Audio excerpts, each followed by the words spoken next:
राधे राधे। बोलिए एकादशी मैया की जय। समस्त पापों और कष्टों को नष्ट करके हर प्रकार की सुख समृद्धि प्रदान करता है। भाद्रपद मास के कृष्ण पक्ष की इस अजय एकादशी का व्रत आज भगवान विष्णु के उपेंद्र स्वरूप की पूजा आराधना की जाती है। व्रत और पूजा का विधान तो सभी एकादशियों का एक सा ही है और एक एकादशी भी इसका अपवाद नहीं। धर्मराज युधिष्ठिर ने विनय पूर्वक भगवान श्री कृष्ण का, हे देवकी नंदन, अब आप मुझे भाद्रपद मास के कृष्ण पक्ष की एकादशी के बारे में बतलाएं। इसका क्या नाम है, विधान तथा महात्म्य है, यह जानने की मेरी बड़ी इच्छा है।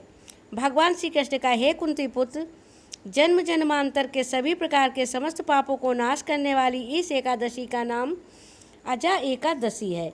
इसके व्रत को करने से मनुष्य सब पापों से मुक्त हो जाता है। जो मनुष्य इस दिन भगवान ऋषिकेश का पूजन करता है उसको अवश्य वैकुंठ की प्राप्ति होती है। अब मैं इसकी कथा सुनाता हूँ, आप ध्यानपूर्वक सुनिए। सतयुग में सूर्यवंश में सत्यवादी हरिश्चंद्र नामक एक महान प्रतापी चक्रवर्ती सम्राट थे। एक बार उन्होंने अपना संपूर्ण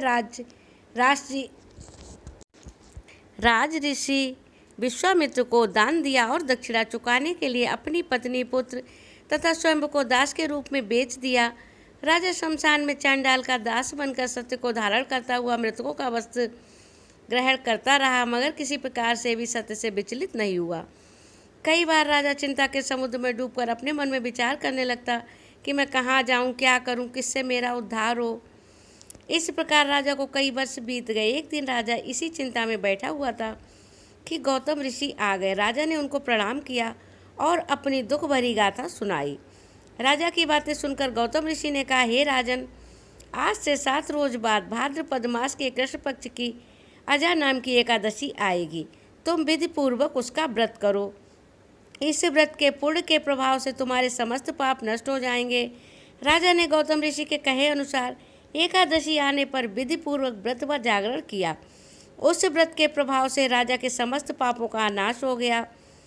आकाश में बाजे बजने लगे और पुष्पों की वर्षा होने लगे। ब्रह्मा, विष्णु, शिव तथा इंद्र आदि देवता भी उसके सामने आकर उपस्थित हो गए। उसने अपने मृतक पुत्र को जीवित और अपनी स्त्री को वस्त्र तथा आभूषणों से युक्त देखा। उस व्रत के प्रभाव से राजा हरिश्चंद्र को पुनः राज्य मिला और अंत में सब परिवार स्वर्ग को गए। अंत में भगवान कृष्ण ने कहा, हे युधिष्ठिर, यह सब अजय एकादशी के प्रभाव से ही हुआ था।